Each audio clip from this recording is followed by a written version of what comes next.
नमस्कार दोस्तों, आपका स्वागत है अपनी YouTube चैनल PFP में। आज हम डाबर इंडिया के बारे में चर्चा करने वाले हैं। स्टॉक में हमें 2-3% की तेजी आज नजर आती है। पिछले कुछ दिनों से अच्छी खासी गिरावट चल रही थी, आज थोड़ी बहुत रिकवरी देखने को मिली है। तो क्या खरीदारी करनी चाहिए या फिर स्टॉक में गिरावट कंटिन्यू रह सकती है? एज ए रिटेलर हमें क्या करना चाहिए, इसके बारे में आज हम चर्चा करने वाले हैं। सबसे पहले कंपनी के फाइनेंशियल ट्रेंड पे नजर डाल देते हैं। रेवेन्यू प्रॉफिट कंटिन्यूअसली ऊपर जा रहा है। ऑल टाइम हाई रेवेन्यू और प्रॉफिट 2022 में कंपनी ने रिपोर्ट किया है, जो कि क्लियरली बहुत अच्छी बात है। रिटर्न रेशियोज के बारे में बात करें तो आरओए 21% है, आरओसी 26-27% है, आरओए 14% है। तो रिटर्न रेशियोज भी काफी हेल्दी हैं। लेवरेज रेशियो के बारे में बात करें, डेट टू इक्विटी 0.1 है। चिंता की कोई बात नहीं है, डेट है लेकिन इतना नहीं है कि हमें यहां पर चिंता करनी चाहिए। इंटरेस्ट कवरेज रेशियो भी हेल्दी नजर आता है, 68 का है।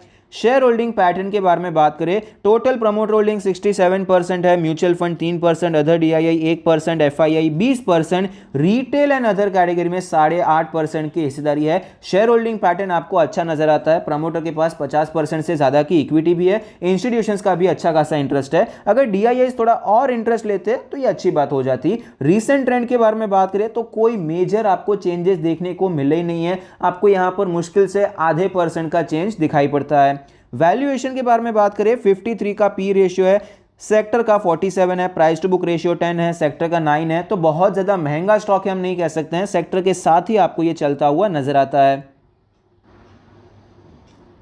चार्ट पर हमें क्लियरली पता चलता है कि 625 के लेवल से स्लोली स्टॉक आपको नीचे आता हुआ नजर आया। स्टॉक ने 500 के अराउंड एक अच्छा बेस बनाया, वहां से एक अच्छी रैली देखने को मिली, 600 तक गया। वहां पर टॉप बनाने के बाद आपको ये स्टॉक नीचे आता हुआ नजर आता है। 525 के आसपास से स्टॉक ने सपोर्ट लेने की कोशिश की है, जहां से प्रीवियसली आपको ये ब्रेकआउट देखने को मिला था। अब देख पाएंगे कि स्टॉक फिलहाल अपने सारे मूविंग एवरेज के नीचे ट्रेड कर रहा है और पिछले कुछ दिनों में जो सेलिंग हुई है, वॉल्यूम सपोर्टेड सेलिंग आपको नजर आती है। डेली आरएसआई 39 का लेवल है, बहुत ज्यादा स्ट्रांग नहीं है। थोड़ी रिकवरी आई है स्टॉक में, तो आपको थोड़ा बहुत ऊपर आता हुआ नजर आया आरएसआई। तो यहां पर अभी रेजिस्टेंस के बारे में बात करें, 550 का अभी रेजिस्टेंस लगने वाला है। 550 से 560 565 का जोन रेजिस्टेंस की तरह काम करेगा। सपोर्ट के बारे में बात करें, 516 525 ये जोन हमें सपोर्ट की तरह काम करता हुआ नजर आएगा।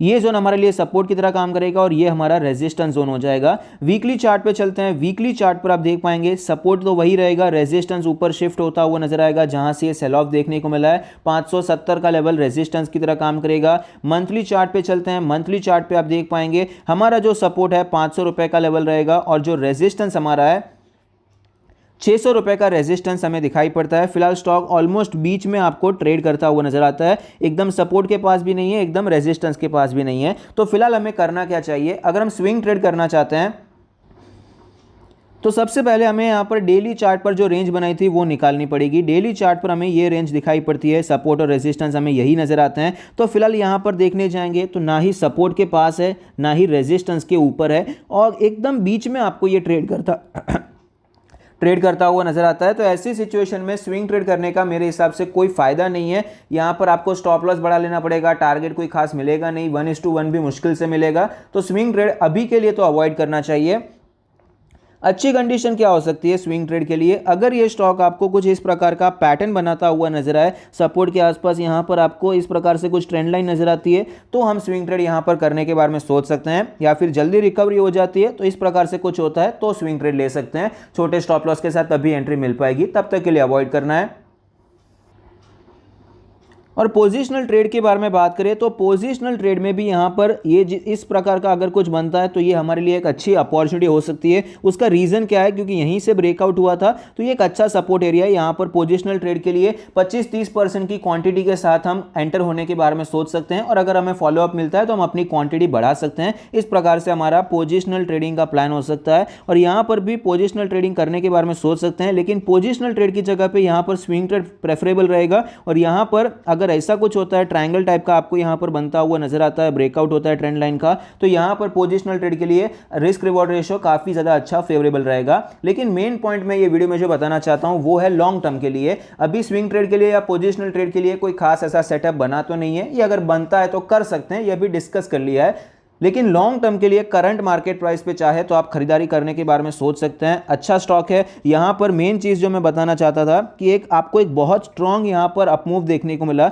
जितने महीनों में गिरावट हुई थी, 5-8 महीनों में जितनी गिरावट देखने को मिली, एक महीने में सारी गिरावट कवर हो गई। अब ये रीटेस्ट कर रहा है तो हाई चांसेस हैं कि ये स्टॉक आपको ऊपर जाता हुआ नजर आ सकता है। भले ही यहां पर थोड़ा स्ट्रगल करे, एक आध महीना और निकाल दे, लेकिन स्टॉक में आपको वापस ये रैली कंटिन्यू रहती हुई नजर आ सकती है। फंडामेंटली स्ट्रॉन्ग कंपनी है, साउंड कंपनी है। चाहे तो आप करंट मार्केट प्राइस पे निवेश करने के बारे में सोच सकते हैं। आई होप आपको ये वीडियो पसंद आता है, कुछ सीखने को मिलता है। Thank you. Stay happy, happy investing.